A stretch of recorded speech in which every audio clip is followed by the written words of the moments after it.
We need to do. Can you find the paper that you were working on that looked like this? And I'm going to put redo profile sheet, G10. You're monitoring the comprehension throughout the 9 to 12 weeks. I want to do these children in comprehension now, plus the word accuracy. We're going to put the whole thing together that's going to represent their instructional level. I know that even if these children are reading at stage 6, at the 3rd grade level, there's going to be some low comprehenders, some low average comprehenders, some high average, and some high comprehenders. And they're all going to be actually stage 6, but they comprehend and they answer the questions in their logs and from their verbal discussions differently. Some of them can do that critical thinking taxonomy and talk about the theme and do an analysis and do better interpretations. They can compare ideas. They can relate those details to other details. And remember that critical thinking taxonomy, we'll just go ahead and put the pages here so you'll remember where those things are. And the lesson plan that I'm using is C30 and 31, so that ties that in order to perpetuate this critical thinking, which is embedded in the middle of that C30 and 31. You'll notice the gray on page 31 has the critical thinking taxonomy embedded, and that way you can plan your lesson. Now, if you would rather use a larger print, we have what we call the critical thinking prompt questions that are so generic from book to book to book. We have those written in Spanish and in English that go along with the taxonomy that's in the middle of that gray part. So you can just get these, and I would suggest that you laminate them, and you can put them on your GPR table and use them as a prompt card. And if you do any kind of coaching, you can use these wipe-off markers, and if you're doing any kind of observations of another teacher, or if someone is watching you, a new teacher or an instructional assistant that helps you in your reading instruction, they can mark or put a little plus by what they heard and observed you asking, and then it provides really good feedback for you, because then they hand the card to you. They don't necessarily make a copy and send it to all the teachers and or the principal or anything. This is supposed to be a very supportive program. They hand it to you and say, this is what I heard you asking. I may have missed a few, but this is what I heard. And that way you start to see sort of a profile of your teaching. So am I asking enough of those type of questions or not? Remember those students that were below stage 6? You've been working with this student at stage, let's say 3 for 9 weeks, and maybe they moved into stage 4 in January, which is good. You put their comprehension right in the same cell. So maybe this was high average, and they were doing so well that you moved them into stage 4, but their comprehension's low. So rather than having multiple pieces of paper here, you can concisely put their comprehension right in the box. Now, we tied together quite a few things there. Let me show you some representations of that. Here's one, number 1, 4th grade. It's 3 pages back in the packet. We wanted to give you some examples. Now, the little pink tabs have a purpose, so leave them there for right now. Look at this first one, that's number 1. It says initial assessment. So you want to make a cross-reference to this page. This would be the G8 example. This is what this would look like when we just go around and do a book browse. This is just a little roundabout. I'm trying to weed out those children that appear to be on standard at this time, and I just don't want to give them an oral reading record right now because I really feel like they can read at the 90% or better level, and I'll just work on their comprehension. All right, so that's an example of what your room would look like. And you can put that in pencil. Which one is that? Is that the Number 1, 4th grade, because we're working right now with 2nd through 6th. Now let me ask you, what, if you turn the page, would be the second one, number 2? Where would you see that same classroom represented like this? After a couple weeks. Right. This is after you've given those oral reading records. So if you want to make a few notes on here, just put after oral reading records are given. And you can see that some of these dates didn't change, but some of these children that we didn't really know where they were, we replaced them. We knew that they were significantly below grade level, but we didn't know where they were, right? Now let's take a look at number 3, the next one, and what does this represent? End of the 1st grading period. This represents comprehension at a low level, low average, high average, and high. And you see that the other students that are below 7 in stage 6 and 4, their comprehension appears right in the same cell. The way I like to keep these is in a page protector, and I can put stuff on the inside of this as I move through the year, and I put the new one on the outside.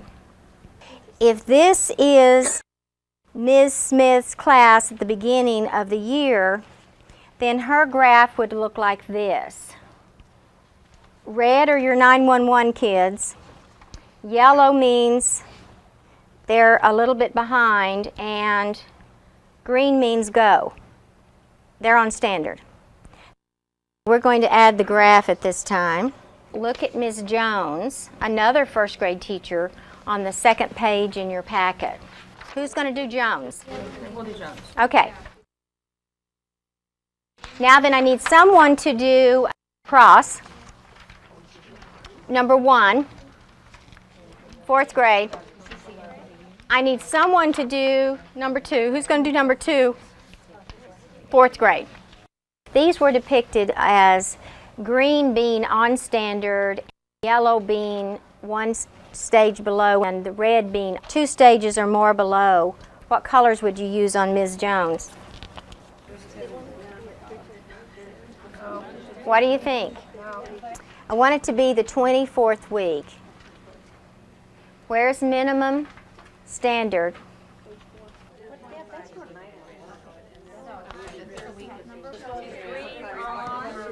Green is on. On or above. Let's talk about the above thing. Okay. Red is 911. Green is on.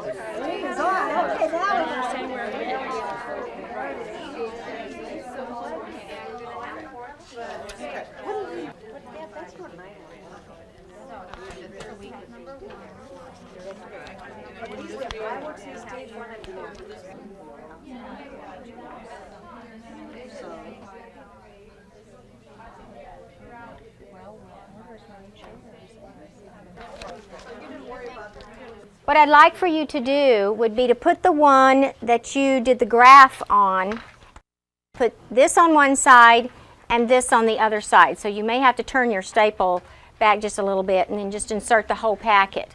This will be a reminder to you as to what you do with your own class. So let's see how you did. Those of you that did Ms. Jones, all right, could you hold that up? Okay, let me make a correction on yours. Give them another grid. Here's the way this one should look. Reproduce this profile sheet exactly like it is across the top. Your grid has to stay the same. So you need to write E0, 0, 0.51, 2, and 3. And you need to make the 3 as yellow, because if we consider this to be at the 24th week, 3.5, and we're going to consider this to be 3.0. So you have one yellow, and then all of the rest of these would be red. In other words, it helps the teachers to know that you have so many at 2, so many at 1, so many at 0.5, so many at 0, and so many at E0. But all of these children are at least 2 stages below standard, so they're all red. Do you make lots of red stripes or what? You make lots of them. You put 2 on this one. Okay, so you're right. That matches E0. You are not compiling them. So let's, right. That's why we're doing this together. Corrections can be made. Here we go. So raise your hand if you want to do another one and make it correct, so you'll know what to do next time. But you said 1 yellow? Is that what you just said? On this one, if this is the 24th week, then these children are 3.0. You have no greens in this class. No one is on standard. Here's Jones. This is example number 3, Jones first grade. And probably let's just add your numbers down here so that you don't have to count them. Do we have someone that wants to share PROS 4th grade, number 1? Well, that was, it was initial, but the second part, it was after. Each row is 7. We don't combine. This is when they actually. You have the right one. You're number 2. Here's the way number 2 looks in graph form. This teacher has 6 students on standard. She has 9, 1 stage below standard, and then all of these other stages represent that are at least 2 or more standards below. That's quite a spread of students, but that's typical sometimes in a 4th grade classroom. All right, now we have one more. Let's look at the very last one. Does someone have that one to share? Okay, you would need to break the greens down. Did anyone do that? I just have to separate. You have to separate the greens out. This grid at the top needs to match the grid that you're going to do your graph on. Don't move it over or do it differently. On this particular one, you have stage 4, stage 6, stage 7 low, stage 7 low average, stage 7 high average, stage 7 high. It's good to know where these students are in comprehension. So this one have 4 green columns. You have 4 7s represented in a comprehension rubric. What we would like to see happen would be that there would be a binder like this at your school that would be with the principal. Each grading period, the teachers would turn in their initial assessment with their graph. You keep a copy of it in your classroom. And then every grading period, you update your graph and you represent it differently each time. At a glance, the administrator and the coaches at your school can get a glimpse of what each of the grade levels look like and who is going to get support services and how many. It's very quick and it gives you an overview that's not possible if you're not doing the graphs. Obviously, this teacher would need more support services than this teacher right here. So you're recommending a separate sheet to do the graph on? Yes. Okay. Here's her question. Should we use a separate sheet each time? Once you get it depicted in a form where you've got the comprehension at the top, you can simply just update this child as they move across. You do not need to start all over again. It's a good idea to just use the same one all the time, except for the initial one where you didn't go Stage 7, Stage 7, Stage 7, Stage 7. First grade teachers just could keep the same one. They don't have to go back and do a rubric on these. At the end of the grading period, you will have to, hopefully, redo your graph to reflect the updated information on your profile sheet. So you will have to update this because hopefully these children have moved maybe now into the yellow, and some of these yellows have moved now into the green. So you can compare graphs from one grading period to the next.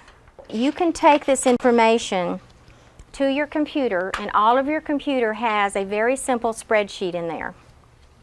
So easy. Whether you use one type of computer or another, they have built-in spreadsheets. Say this is September 7th. And then on September 7th, I put my stages across the top, and then I put the total number in each one of these cells. Go up to the top and say Make Chart. Select Bar Graph. Instantly you have your bar graph. Very, very simple.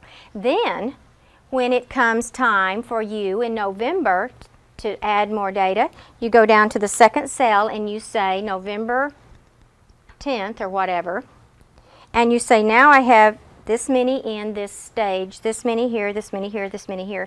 You put your numbers in again, and you say Make Chart, and it will draw your first reporting period alongside your second reporting period, and you can compare.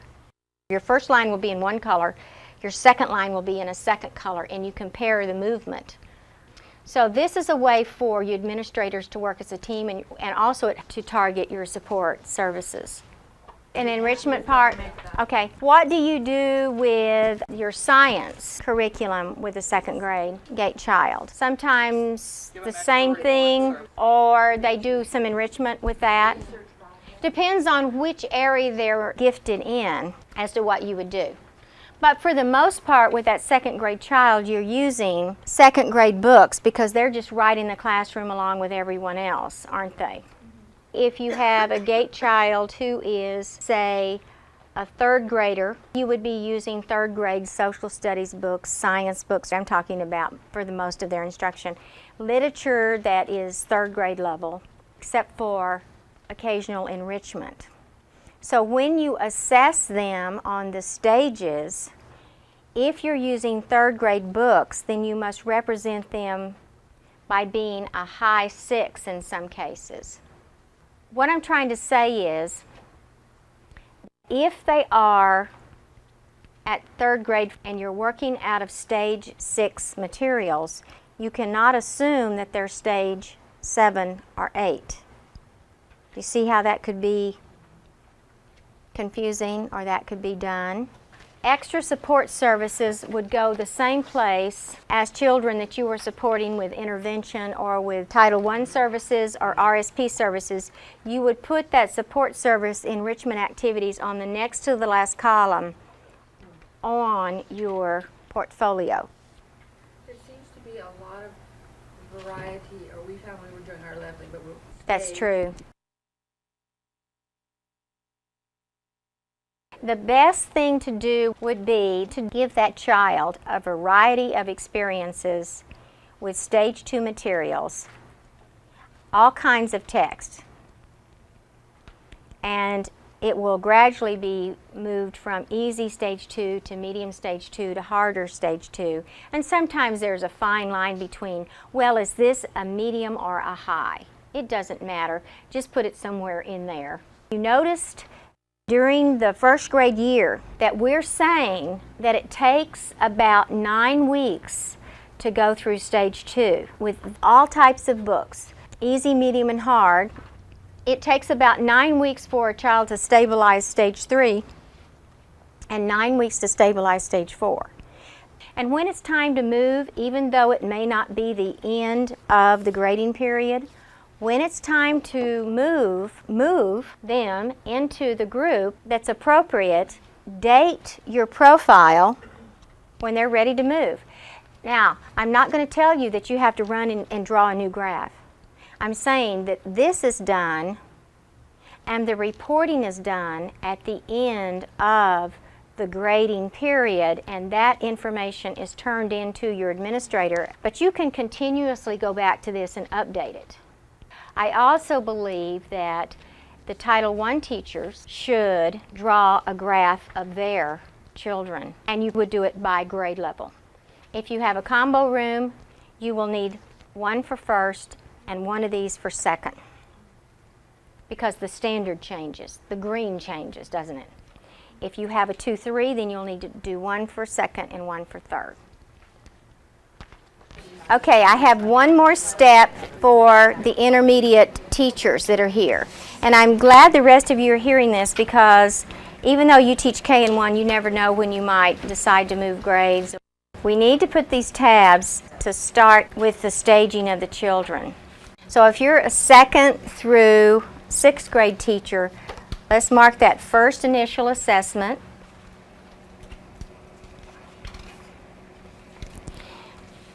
Let's mark G8, and then you're going to put one in this first column on the portfolio.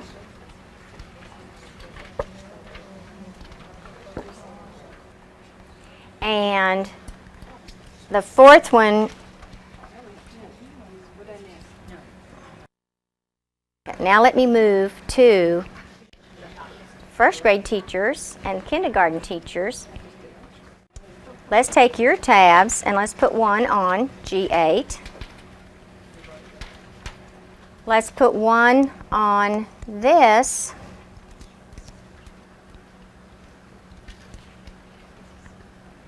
And now we're going to give you a folder.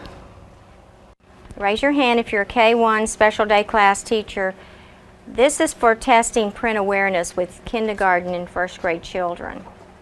And you see that stated on the front for kindergarten and 1st grade. This is a print awareness assessment. Once you have this folder, you can copy this off from year to year. This page then is the page you will reproduce, and this reproduced page then will go into this assessment folder as your print awareness assessment. This one you can't copy. This one you need one for every student, but you're filling it up with oral reading records and with this assessment right here that we have and things like that. This is for K or 1. And teachers in 2nd grade, it could be that you have a lot of children below grade level. So some of you 2nd grade teachers are going to be using this to start your year until we get more students on standard. So if you have a significant amount of students and you're a 2nd grade teacher, you're kind of at that turning point. You may want to fill out your first profile sheet that looks like this. So I'm going to put a little 2 over there, and if you'd like to put K1 or 2, then that might be helpful. This is going to signify E0, stage 0, stage 0.5, stage 1, 2, 3. If you wanted to just run this one off, it's already designated with those types of stages on the back of this. This is your master, so don't write on this one right now. So let's write on this one. At the bottom of that instrument, you see shaded boxes. And it says that if a student scores on this instrument between 0 and 10, that's a high possibility they're going to be early stage 0. You watch them with a book. And so, as indicated on here, you write their name and you put the score in the box. I think that's very important. So if you want to write some scores in there, if they're in this column, it's going to be somewhere between 0 and 10, and the next column it's 11 to 14, just as a reminder. So let's do an example on this sheet here. This child is 0 to 10, this one's 11 to 14, You can follow along with your shaded boxes down here. 15 to 18, 19 to 22, and 23. Now, while I'm paused right here, I know that you're blending many pieces together, but if you could take that other tab, did we put one on the first column yet for my K teachers, my 1 teachers? That's where your other tab goes. When we get started, we can say, okay, I'll just follow the pink tabs.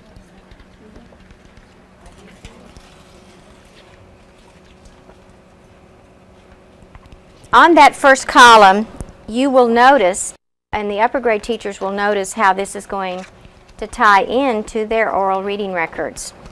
In that first column, and you will notice that it says Reading Stage Assessment, that's your RSA, and we said it only goes up to stage 2, so guess what starts at 2.5?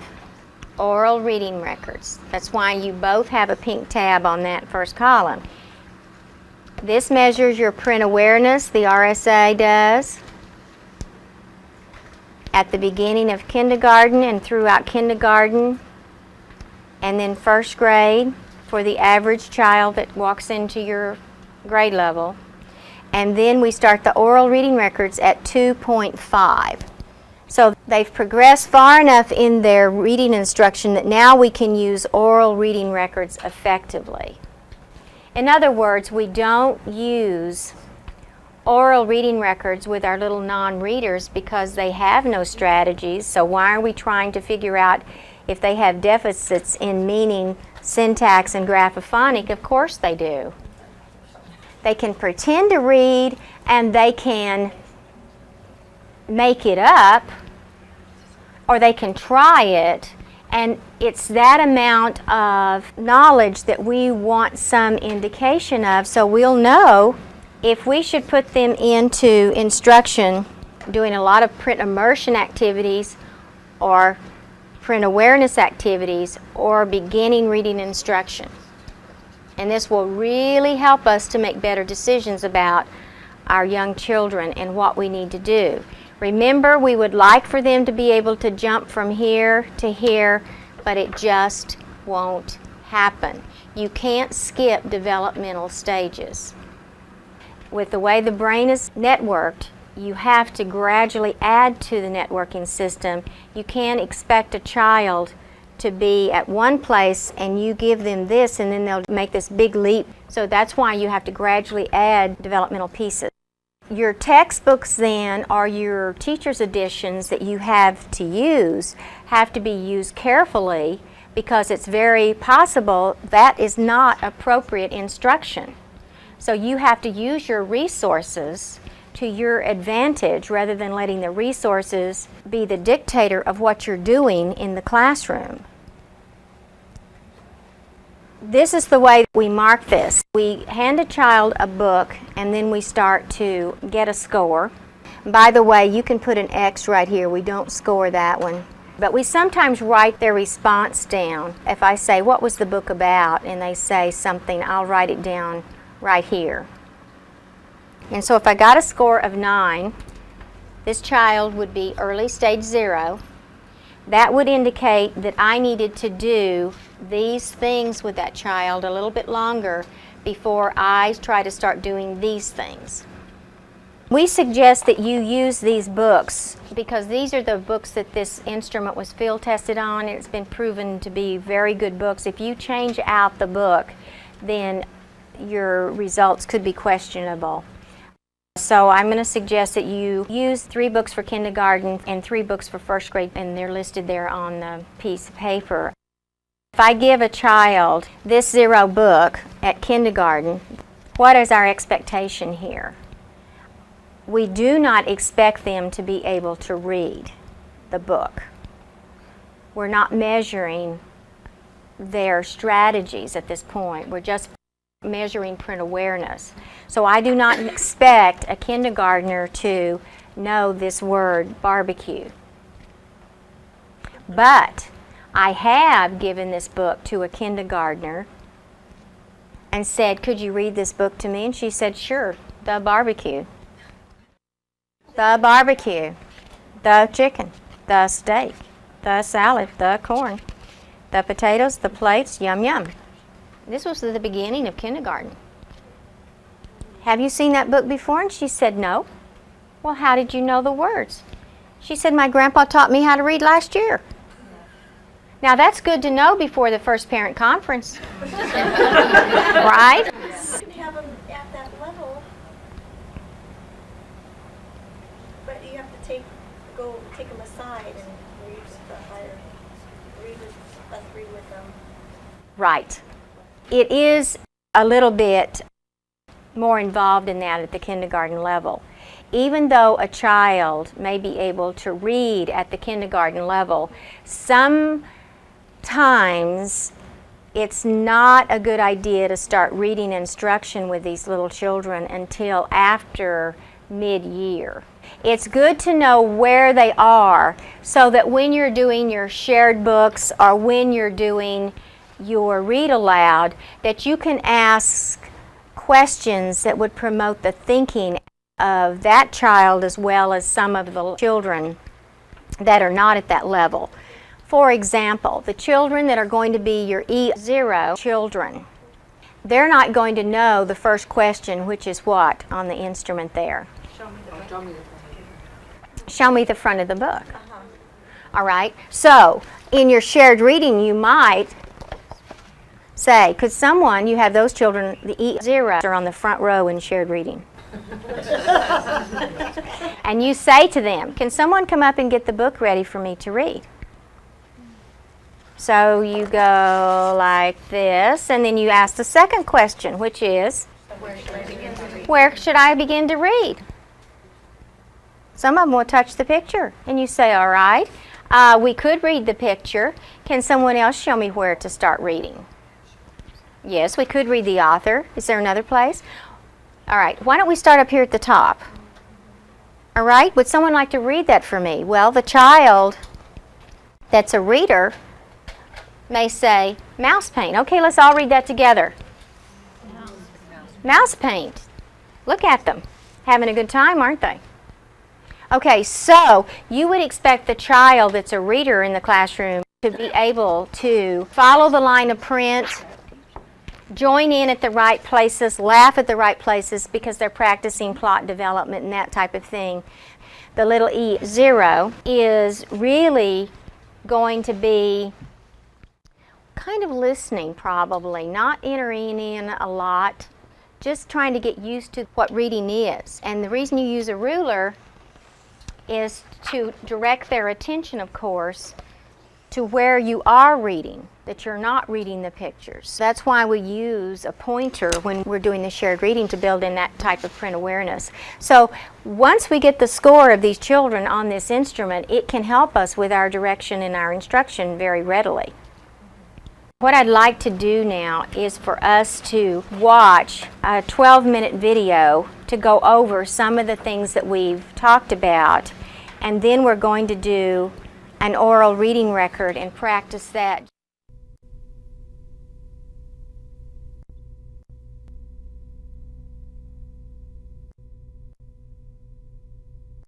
This video will present procedures for determining students' developmental reading stages, print awareness assessment, marking and analyzing oral reading records, analyzing students' retail performance, and reading and writing portfolios. Students' print awareness and reading performance may be considered during whole and small group activities. For example, as this teacher observes students during shared reading, she notices different levels of attention and interest in print.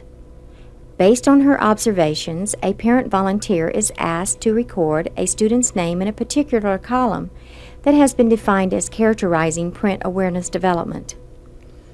This observational assessment provided this teacher with information for quickly approximating her students' print awareness development or reading stages.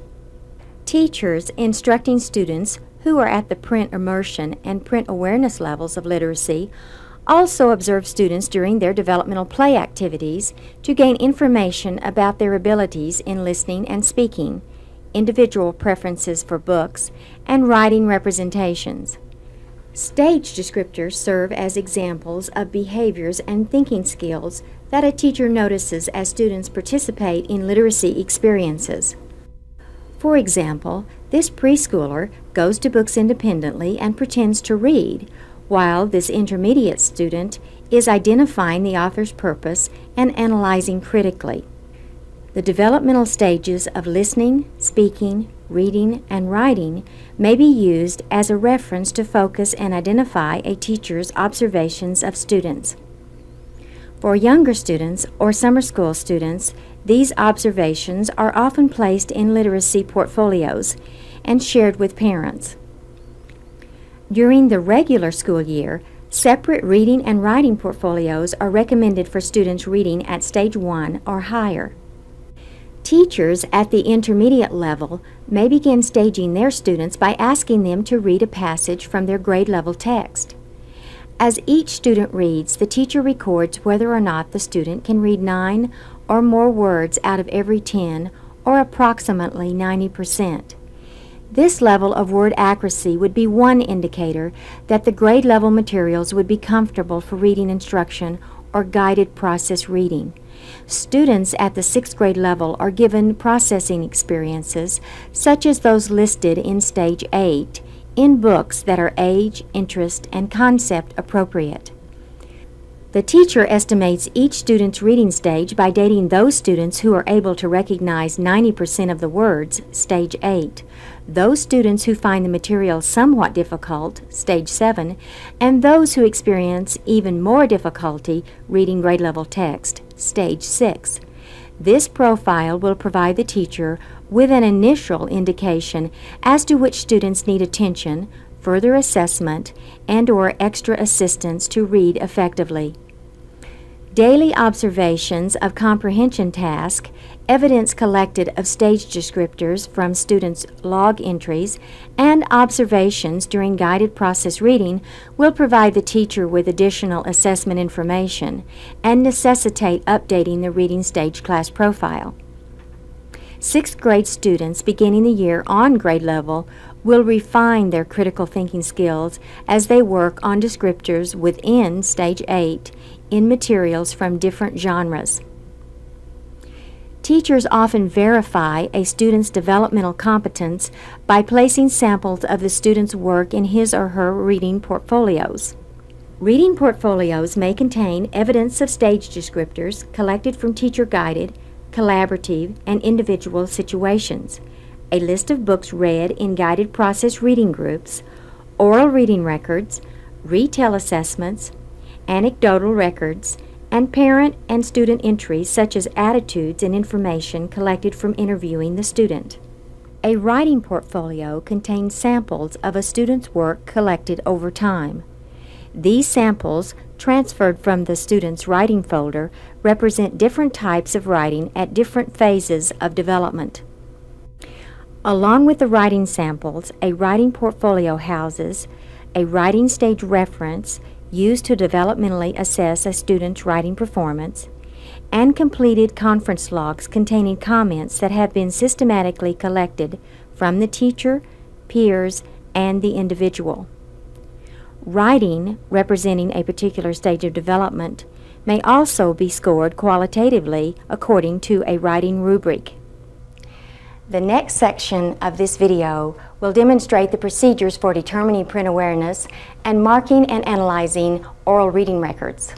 Using unfamiliar Stage 0, 1, and 2 books, kindergarten and beginning 1st grade students who are unable to read simple stories are assessed on print awareness. A student's score of 0, 0.5, or 1 represents his or her ability to recognize where a book begins and if it is in the correct position for reading. Show me the front of the book. That print is read and pictures give clues.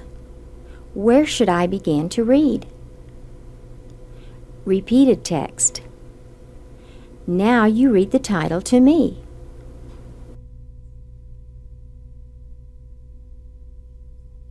Left page is read before right page. Where should we start reading? That one begins with the first word on the left page. Show me where to start reading. Picture-print connection and one-to-one matching. Could you read it to me?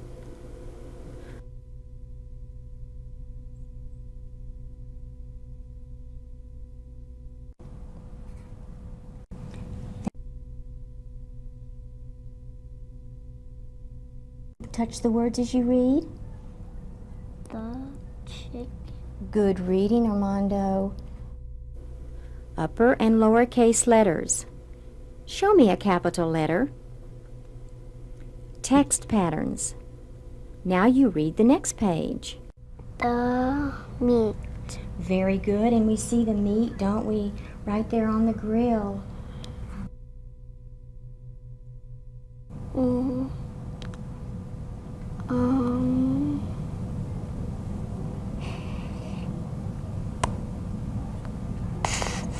Seven. You see 7 words? Okay. You keep turning the pages for me. And let's read this. Let's read all of these pages. Where should we read now?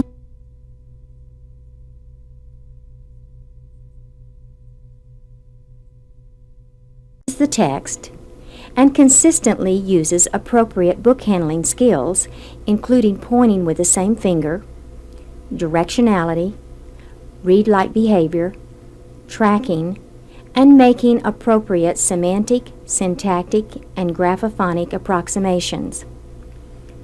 If the student is not consistent, then this is an indication that the student needs to be asked cueing questions to stabilize these strategies. The score indicates the student's stage and what experiences the student needs to build print awareness and/or reading strategies. A score of 1 to 10 or 11 to 14 indicates to what degree a student needs further print encounters such as read aloud, shared reading, and dictation experiences before he or she will be ready to be introduced to the cueing strategies. Students who score 15 or higher are usually comfortable receiving teaching points on cueing strategies in publications containing simple, repetitive patterns. If a student is given a Stage 0 book and scores above 18, the assessment will be given again on a Stage 1 book. When a student reads at a Stage 2.5 or higher, the teacher observes the student's use of the cueing strategies as she marks and analyzes an oral reading record. I yawned a big yawn just like Daddy. Nice reading. Just continue to read, all right? I washed my face, get dressed, and had a big breakfast just like Daddy. When I put on my coat and my boots just like Daddy. Nice reading, Michael. And we all went fishing.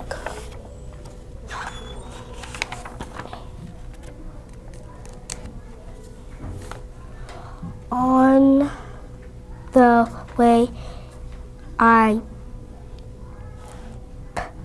pick a flower and give it to my mom just like Daddy. When we got to the lake, I put a big worm on my hook. When the student alters the text, the teacher circles the cueing that the student used. An analysis of the unmarked strategies will indicate which needs strengthening. All day we waited, and I caught a big fish just like Mommy. Nice job, Michael. What was the story about? You keep saying Daddy, Daddy, and then they said Mommy. At the very end, they said Mommy. All right, thank you very much. A retell at the end of the oral reading record assesses students' ability to summarize the main idea or make an interpretation about the story. As teachers observe students systematically in listening, speaking, reading, and writing across the content areas, their instructional decisions become more effective. Developmentally appropriate decisions accelerate literacy development.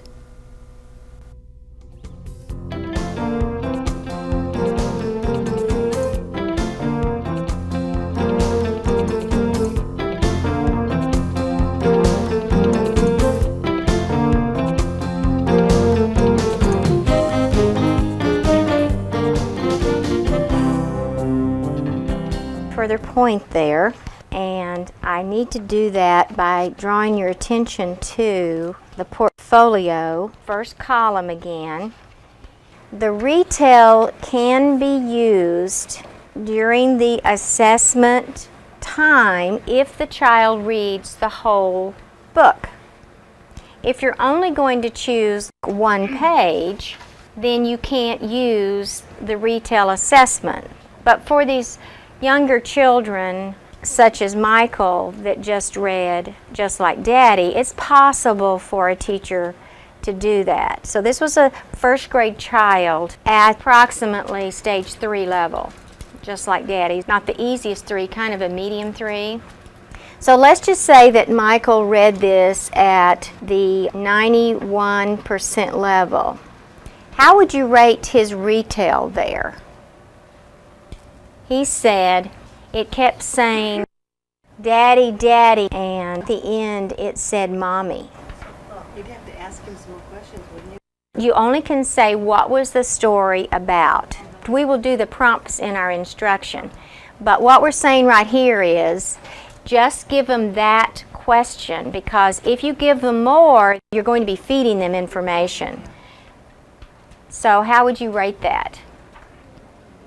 You sort of have to have an idea of what a good 3 would look like. Sometimes on your assessment books, if you want a standard retell assessment possibility, then you probably need to discuss that with your team. But what this was about was a little boy went on a walk with his family or his mom and dad, but what happened along the way? So we need to put that in as to what happened. We're evaluating his comprehension. Maybe a 1 or a 0.5. Let's just say that it was a 1. You would put the 1 here. But see, what we want to do over the next period of time with this child would be to make the designation of the low average, the high average, and the high over time, because this is just a one-time thing. So that wouldn't be fair for us to just decide where the child would be. So I have to use this second column then as a measure of over time, because this is going to reflect my instruction. Then this child seems to be comfortable at that level, right? So I would continue on with that level and then mark the comprehension at the end of the grading period. Michael could have received a 3, 2, or 1 on his retell assessment. In second grade, you've already drawn that line across there, and you can use the retell if they read the whole book up until mid-second grade. Remember when we were talking about that right there? And then over here we put 4, 3, 2, 1. But then after the mid-second grade level, just a simple interpretation is no longer adequate for a total comprehension score. So that should lead you to know the reason for not using a retell past the mid-second grade level. That's where I was getting at. Right. You'll see that the retell is left off. Do you see that it just goes to percentage? So why waste your time doing comprehension when you do the oral reading records? If you've done that in the past, what you could do is refine your methods and to more succinctly get what it is you're trying to do with the oral reading records, and that's just get an approximate place to start and save that comprehension for an overtime assessment. So there shouldn't be then in your assessment folder, in my opinion, any comprehension questions past mid-second grade, because you're only doing a page out of the selection in the first place. Do you see that'll save you a lot of time? Oh, yeah. Now, we used to do what we would call informal reading inventories, and they had 2 literal, 2 inference, and 1 evaluative. And we believe in trying to save you as much time as possible. So that's our suggestion to you. Now, if you say, well, my teachers want to ask those questions, and I feel like that would be uncomfortable for them to give that up at this time, then continue on and let them ask those questions, but know down the line that you might want to suggest that they take those questions away to save time. How did the teachers in the audience feel? Since she's a principal, how do you feel about not answering questions at the end of your oral reading records? A lot of kids are good guessers. They've heard that in their core lit as a read aloud. What she's saying here is the child may have been exposed to the Velveteen Rabbit in 3rd grade, but now the child's in 5th grade and you're trying to find out where they are. So they're going to reread this. Well, if you ask them comprehension questions, they can remember the story, but that's only their listening and speaking level. That is not their processing comprehension level. So why worry with the questions? Right, because you're measuring 2 different things there. Right. Okay, that's a really good point. Yes. Also, Penny, some stories, you can't go through all these levels of questions, so you only get a little slice of That's right. comprehension. That's right. So with the log, you're going to get different, You get a lot of different questions. What we want to do is make the assessment an ongoing assessment so we better represent the student's true comprehension. And we're saying on just 1 day of assessment doing an oral reading record, it's not a good measure to have the questions listed out here. I just say leave it off.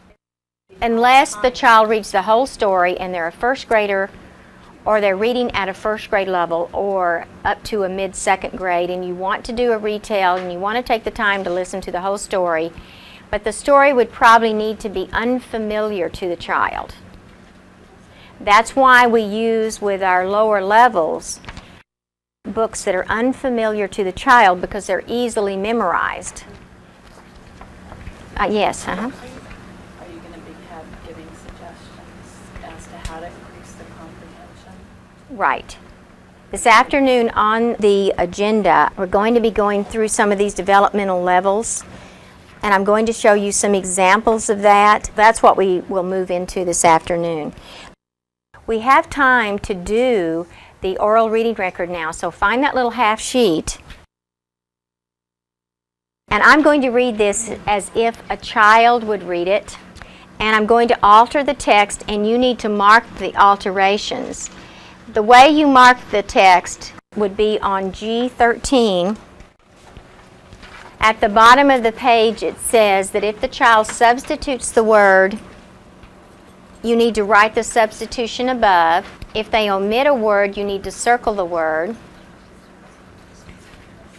If they add words, you can put a little caret and add the words. Repeated is squiggly line. Corrected is a big C around it. Now, if you've been taking oral reading records and you have another way of marking, just use the one you already know. You don't have to change over. Use the one you're comfortable with if you already have one memorized.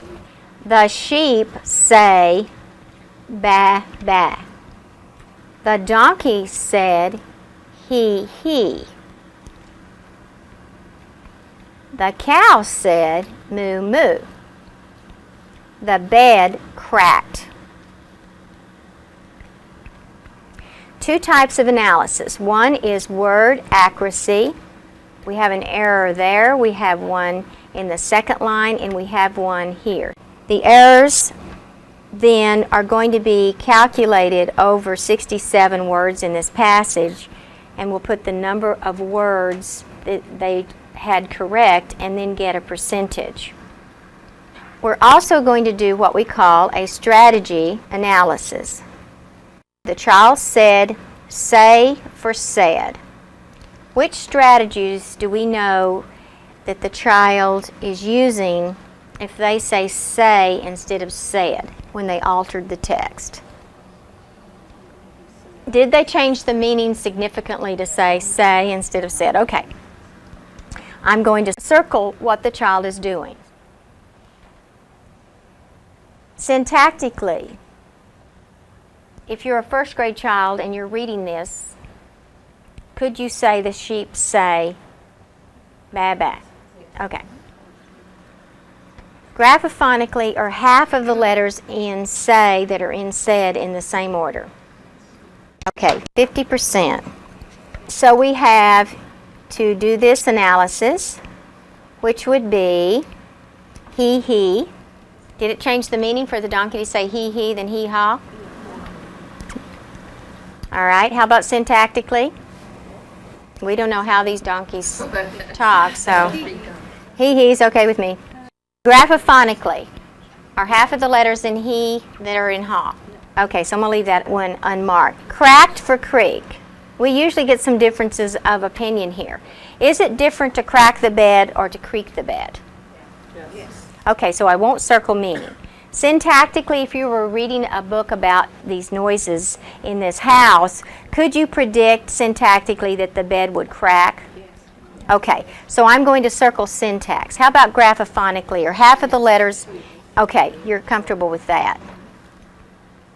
So we're doing a strategy analysis to know what we need to make the learner consciously aware of what is not balanced here and what is not being represented. In some cases it's represented but not in preciseness, and so that'll help us too. The floor squeaked. The leaves fall on the roof.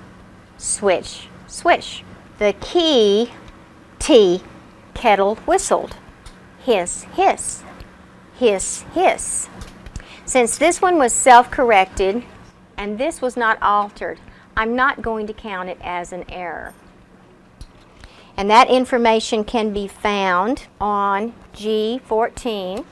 Repetitions are marked but not counted as errors.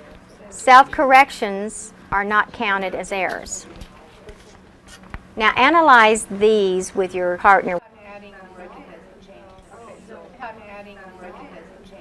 What you have here, the leaves fall.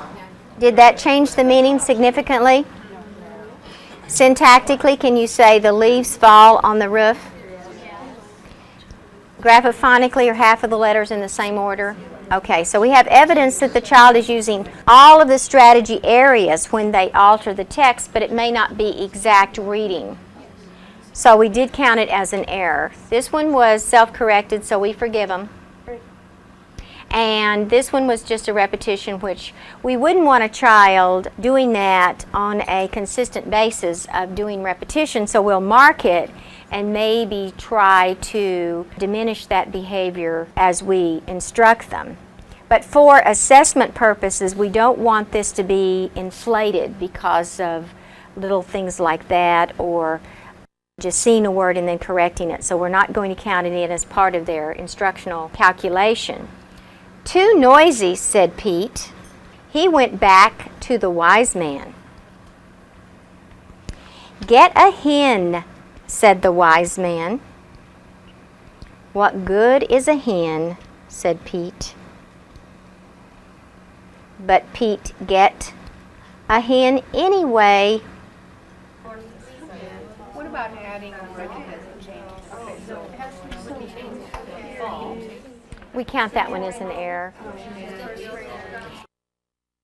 It depends on where the child is. Sometimes it even improves. That's right. If it is a child stage 5 and above, we do not count it. If it's a child that's stage 0 through 4, we will count it because we want their syntax to exactly match how many words are theirs. Let me refer you again to some guidelines on G14. Proper names may be given but are not counted as errors. because you can't use the strategy system on proper names. I would say a good rule of thumb would be avoid a selection that has a tremendous amount of names on there. And also, in the procedure for giving this oral reading record, you could just say to the student, this is a story about Peter. I want you to read it the best you can. If you come to a word you don't know, just go on. And They don't know names, they stumble on that and they worry about absolutely, and you need to train your students that if they have a name in a selection, that they can just say Mr. M or whatever and go on, and you need to train them in that because the standardized normed reference tests are notorious for placing names in there, and the student just sits there and just does that over and over. So you have to train the students as one of their study skills just to say the name the best they can or just substitute it and go on.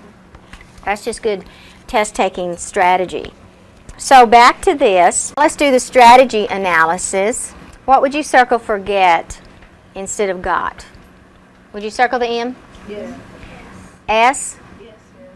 Okay. And if you only want to give partial, but Pete, get a hen anyway, you can just underline it, but if you want to circle it totally, you will have a little variation from teacher to teacher to teacher because this is an informal assessment, so you will have differences of opinion here. How about graphophonically? Is it represented? Yes. Half of the letters in the same order? And anyway for anyhow? Meaning? Yes. Syntax? Yes. It fits, doesn't it? And graphophonics? Yes.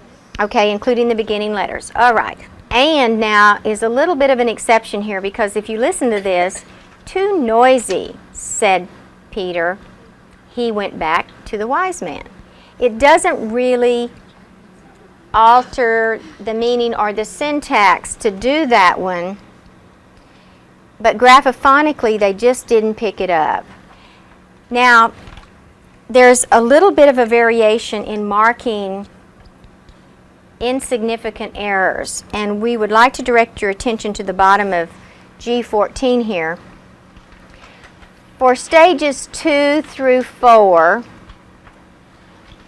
we analyze all errors, but for stages 5 through 8, we consider only the errors that change the meaning or significant errors.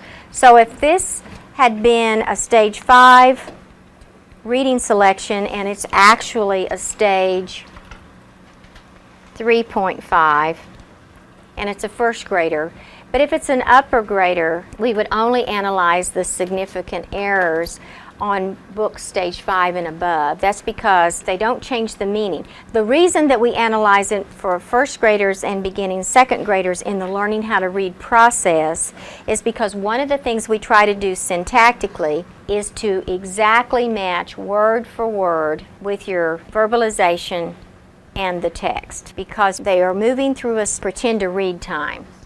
And when they can consistently match the text, then we know that they have stabilized that area. It deals with matching one-to-one correspondence. So what do we know here?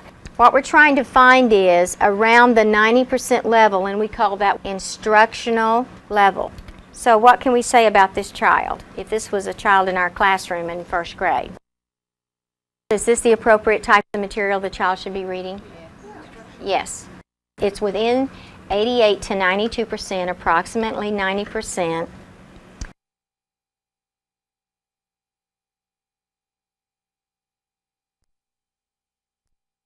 I would caution you though, this is not a real good example of what you should give children to read because it has too many sound words in it. Too many onomatopoeias. So if you're using this particular book, why don't you choose a section that doesn't have the animals talking? Because the nonsense word doesn't let me maximize the meaning and the syntax strategies. So I'm not getting a fair representation there. So you may want to make a note that this is not a good oral reading record. So avoid pulling selections that have a lot of proper names, nonsense words, or onomatopoeias representing sound words.